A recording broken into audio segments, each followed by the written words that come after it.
When our devices join a network, it will need to get an IP configuration, including the IP address, subnet mask, gateway, and a list of DNS servers. The IP address needs to be different on each device, but the other settings will likely be the same on all devices. So, when we set up a DHCP server, we'll have two primary settings. There's the range of IP addresses to hand out. We might call that the DHCP pool.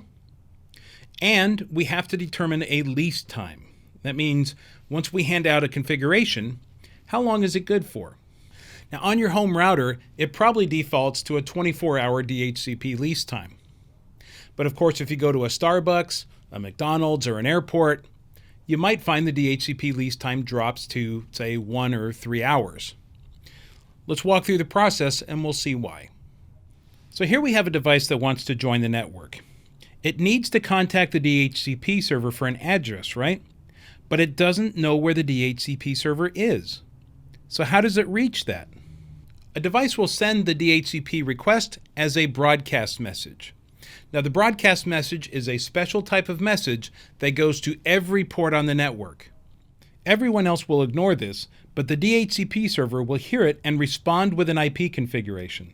The server makes note of the MAC address of the requesting device, the IP address it handed out, and when the DHCP lease will expire. So here comes another device. When its network ports light up, it'll send a broadcast DHCP request that goes to everyone. Again, only the DHCP server responds with the configuration, noting the MAC address and expiration for that configuration. And on this goes as devices join the network. Another broadcast DHCP request, another configuration is given, and so on and so on. So let's get back to this question of why we have a DHCP lease time. Well, once a device gets the configuration from the DHCP server, it does not maintain a connection. So if a device was to leave the network, the DHCP server wouldn't know that. Without a lease time, once the IP address is given, it would be permanent, right? And so eventually you would run out of IP addresses. By having a DHCP lease time, as devices leave, their IP addresses can be recycled to be given out to other devices later on. Of course, if the device is still on the network as the lease nears expiration, it will contact the DHCP server asking to renew the lease. The DHCP server will simply update the record with a new expiration and communicate that back. It's worth noting that the DHCP server will try to keep devices at the same IP address. This way, if there's any streams or downloads in progress, there's no interruptions. If you want a way to visualize this, imagine a business, right? Like a coffee shop. Oftentimes, they won't own the building they're in. They'll have a lease with the landlord. Well, if you were to go to the business on the last day of their lease, you get your coffee. The next day you come in, if they've renewed their lease, you don't know that that happened, right? That all happens seamlessly in the background. The only time you know is if you go the next day and there's a note in the door that says, "Thank you for your patronage. Please visit one of our other locations." Right? Then you've missed your coffee for the morning. That's what happens on the network if you change your IP addresses. To avoid that, the DHCP server will try to keep everybody at the same address. So, if everything goes as planned, we contact the DHCP server and we get a configuration. We've got that. But what happens if you're set to automatic addressing and there is no DHCP server? Well, the automatic option will try DHCP first. If that fails, then it flips over to a protocol called Link Local. Link Local assumes we're joining a much simpler network. It attempts to establish an IP address in the 169.254 range with the associated subnet mask. So Link Local really has two goals. First, we want to be able to join without creating an IP conflict. But second, if we can have our devices join in a common subnet, once they're in, they'd be able to communicate with each other. And that's handy. Now, Link Local will not try to establish a gateway or a DNS. It probably doesn't apply in this setting anyway. Link Local will only work on your local network. It will not go through the router or out to the internet.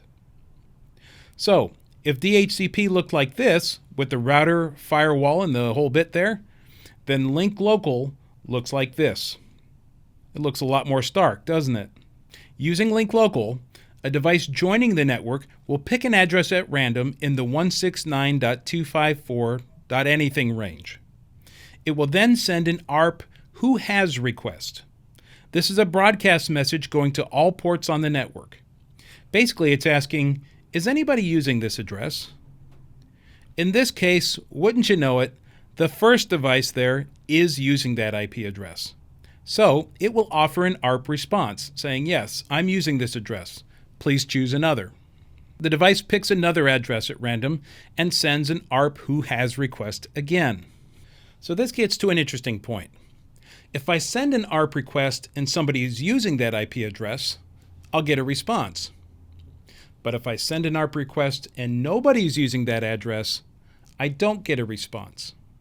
So we set a timeout value, at which point we say, you know what? Possession is 9/10 of the law. I'm taking this address. And that is how link local works. Now, it's worth noting that once Dante devices get a link local configuration, they continue looking for the DHCP server. And this is helpful because sometimes people will just put a bunch of Dante gear in a rack along with the networking gear, all on the same power switch, right?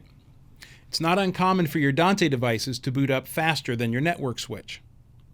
So what would happen? You turn it on, the Dante devices boot up, and they might discover each other. Start with link local. Once the networking equipment finishes booting up, the DHCP server comes online, and the Dante devices will flip over to it without an issue.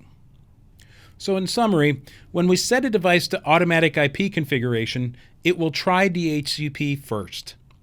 DHCP servers will issue from a pool of addresses, and configurations will have a lease time or an expiration date to make sure that addresses can be recycled when devices leave. If the device is still on the network when the lease nears expiration, it will simply renew so it stays at the same IP address.